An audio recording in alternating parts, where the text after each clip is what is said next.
अस्सलाम वालेकुम friends, welcome back. Drama serial पहली बारिश, जिसके आने वाले एपिसोड में हम देखेंगे कि दानिया और दादी की बातों में आ ही गया मानी, और वो सब करने के लिए तैयार हो गया जो ये दोनों चाहती थी। मानी सबसे पहले इन दोनों की बातें सुनकर चला जाता है निम्रा के पास और उसे कहता है कि तुमने मेरी माँ और दादी से इतनी बदतमीजी की, तुम चाहती ही नहीं कि ये रिश्ता बने। तुमने ये रिश्ता इसीलिए बनाया कि मलिहा आंटी ने तुम पर जोर जबरदस्ती की। अब ये लो तुम्हारी अंगूठी और हमारा रिश्ता हमेशा हमेशा के लिए खत्म। अब निम्रा को तो यकीन नहीं आ रहा कि मानी ऐसा कुछ भी कर सकता था। मानी ने तो कुछ पूछना भी जरूरी नहीं समझा निम्रा से और रिश्ता खत्म करके चला गया। निम्रा जो कि रो रही है, माँ आती है तो निम्रा कह देती है कि अब्बू से कहिएगा कि मानी के तरले करने की जरूरत नहीं, अगर रिश्ता टूट गया तो टूट गया। जिस पर माँ ने कहा कि तुम्हारा बाप तो पहले ही इस रिश्ते के लिए रजामंद नहीं था, वो पता नहीं कौन सी ऐसी बात थी जिसके लिए रजामंदगी का इजहार किया। अब तो वो बिल्कुल भी नहीं चाहेगा कि मानी के साथ तुम्हारा रिश्ता हो।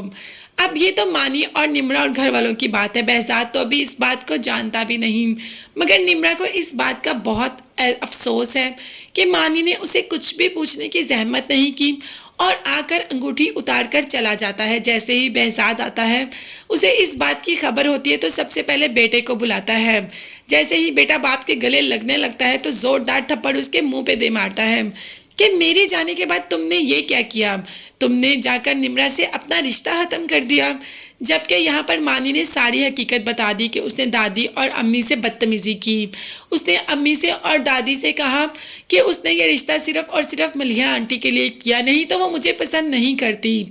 अब behzad को तो ये बात मानने में नहीं आ रही, पता नहीं मानी ने ये बात कैसे मान ली। behzad ने अपने बेटे से ही कहा कि मुझे नहीं लगता कि कभी निम्रा ऐसा भी कहेगी, तुम्हें आखिर इस बात पर यकीन कैसे हो गया, दादी ने कहा था और दादो कभी भी मुझसे झूठ नहीं बोलती। अब ये तो बाप जानता है ना कि दादो अपनी भांजी को, भतीजी को यहाँ पर लाने के लिए, यानी कि नवाल को यहाँ पर लाने के लिए किसी भी हद तक जा सकती है। पहले दानिया को यहाँ पर लाने के लिए भी तो दादी ने बहुत कुछ किया और अब नवाल को यहाँ पर लाने के लिए दादी बहुत हथकंडे इस्तेमाल करेगी। है निम्रा के पास चला जाता है और निम्रा जाते ही अपनी माँ का पूछती है, मगर behzad कहता है कि अभी कुछ पता नहीं चला, मगर इंशाल्लाह हम मलिहा का जल्द पता लगा लेंगे। तुम बताओ, तुमने आखिर ऐसा क्यों कहा दादी से कि तुमने ये रिश्ता मलिहा के कहने पर ज़बरदस्ती किया। जबकि निम्रा ने कहा कि मैंने ऐसा कुछ नहीं कहा उन दोनों को, मुझे मानी ने उनसे माफ़ी मांगने के लिए बोला तो मैं सिर्फ माफ़ी मांगने गई, आगे से उन्होंने खुद ही बातें बना ली और मानी ने मुझसे कोई बात नहीं पूछी। मानी तो फौरन अंगूठी उतार कर चला गया। अब बाप शफकत से निम्रा के सर पर हाथ रखता है, वो तो सब जानता है कि ये सब क्यों हो रहा है। शायद को वो मानी को ये सब कुछ समझा पाए और इन दोनों का रिश्ता दोबारा से इकट्ठा कर दे, मगर अभी तो इन दोनों में काफ़ी दूरियां आ गई हैं।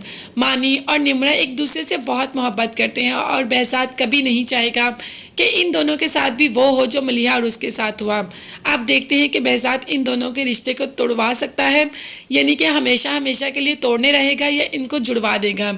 ये सब देखने के लिए चैनल को लाजमी सब्सक्राइब कीजिएगा, बेल आइकॉन भी प्रेस करें ताकि हर वीडियो आप तक बआसानी पहुंच सके। नेक्स्ट वीडियोस तक के लिए अल्लाह हाफिज़, बाय बाय।